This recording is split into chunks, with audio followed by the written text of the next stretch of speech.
Yung good morning. Ayan, so Everest 2015 model, titanium 2.2 engine at 4x2 automatic transmission. Okay, so yung concern po nito ay ayaw umaandar. Okay, so attempt natin na papaandarin. Okay, park. Okay, yun lang po yung kanyang reaction. Okay, so ngayon tingnan natin. Ang mileage pala niya ay nasa 63,544. Okay, so kunting tips lang, no, pag ganito na yung sasakyan natin na ayaw siya umandar. So wag na nating i-pursa na papandarin. So visual check na natin sa kanya mga moving parts.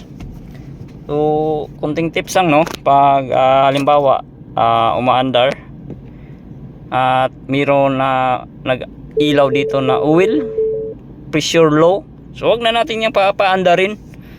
So tara, tingnan natin doon sa kanyang engine. Yung off na natin. No, 2.2. Yan, 2.2 engine. Coolant, tugod sa man yung coolant. Oil level. Yan.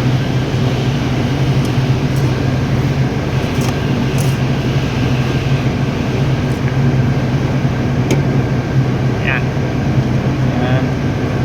So, yan. Yan. So, ngayon, ikutin natin yan. Yan, crankshaft na yan. Ikutin natin yan. Yan. 15 nya 1/2. Okay, so check muna natin yung kanang battery. I-check yung battery na. Battery voltage.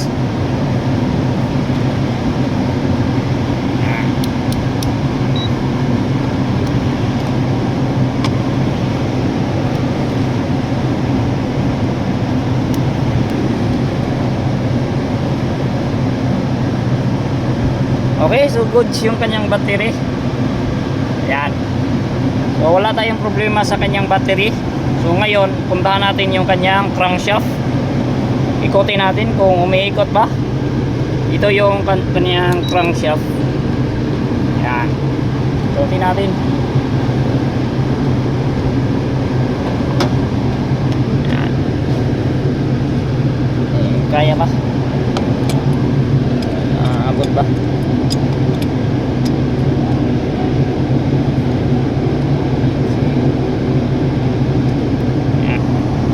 Yo, sobrang tigas Tingnan natin yung kamay. Kung ano. Oh. Okay po. So matigas, ikutin. So ibig sabihin yung crankshaft ay naka stuck up. Crankshaft or piston. Okay. Yan. So itong sasakyan na ito ay recommend ko po ito na ipo-pull out natin yung kanyang engine at visual check. So tingnan natin kung ano yung dahilan kung bakit ayaw umiikot yung kanyang crankshaft. Okay, so basic check up at para confirm natin kung ano talaga yung kanyang dahilan kung bakit ayaw maikot yung kanyang crankshaft. Okay po, so malaki po itong trabaho na ito. Kailangan na i-pull out yung ating engine. Okay, so stay tuned muna at proceed na po kami nito ng pull out engine. Okay po, so stay tuned muna at proceed na po na ipo-pull out natin yung kanyang engine para visual check. Okay, so malaking trabaho to. Huwag kalimutan mag-subscribe sa aming YouTube channel and mag-like para naman sa update nito. So sa susunod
so tingnan natin yung function ng kanyang turbocharger.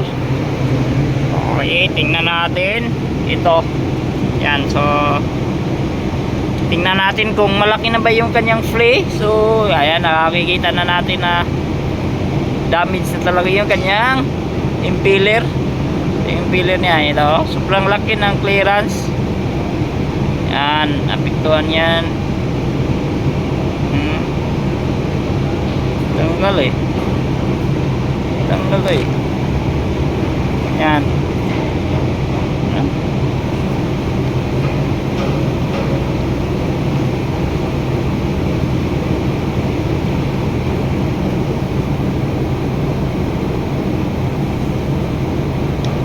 Yan, sobrang laki ah. Yan, tumutunog na eh.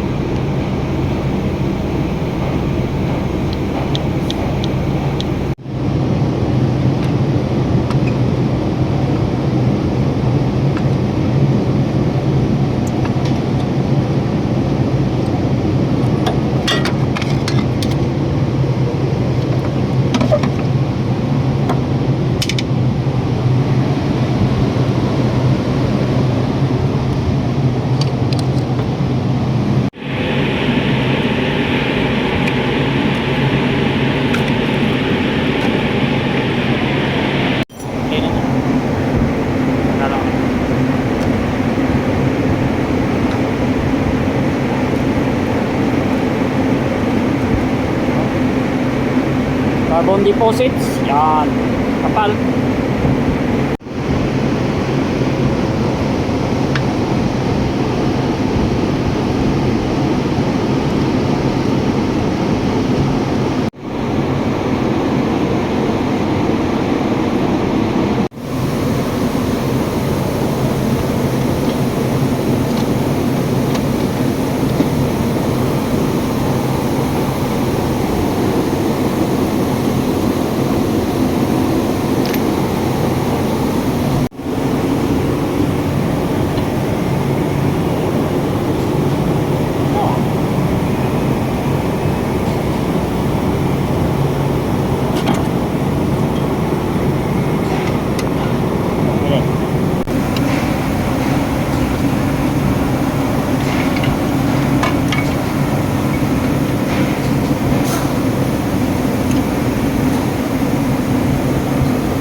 Stuck up dito.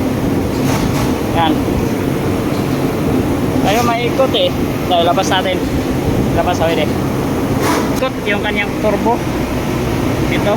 Kaya stuck up. Yan. Ayaw maikot. So, sa kabila ay maikot. So, dapat sabay po ito. Yan. Okay. So dapat po ay ito ay nakasabay. Itong isa nakasabay po ito. So ito ay dapat nakasabay po ito. Ang nangyari, ayaw na. Tigas. Kuha mo na ako ng screwdriver.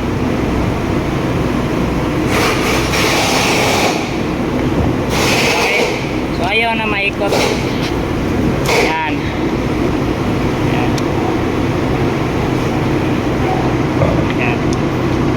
Okay, so ayaw maikot. Bila.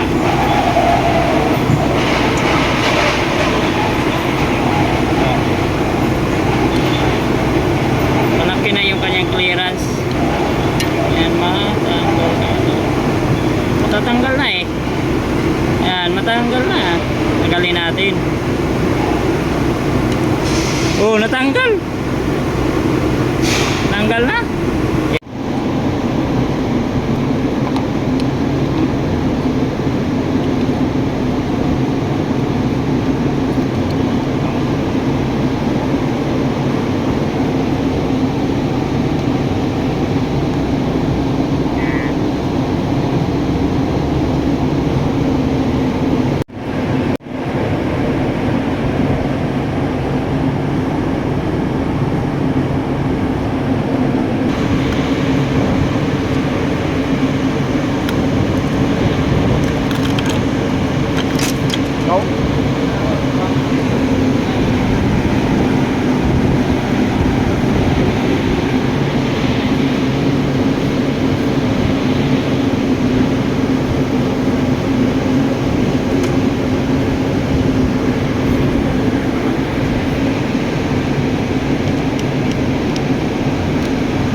buksan te.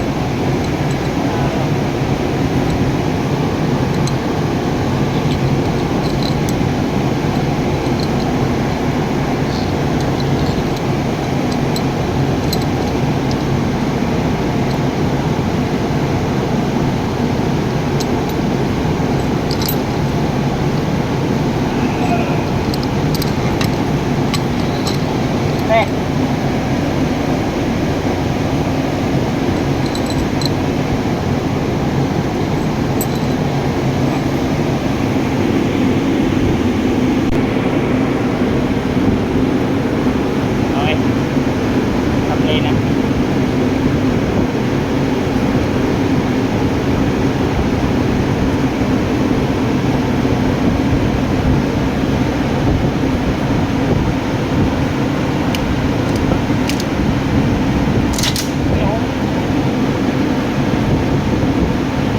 Okay. Yo. Oh, ito na siya guys. So, yan. Yan.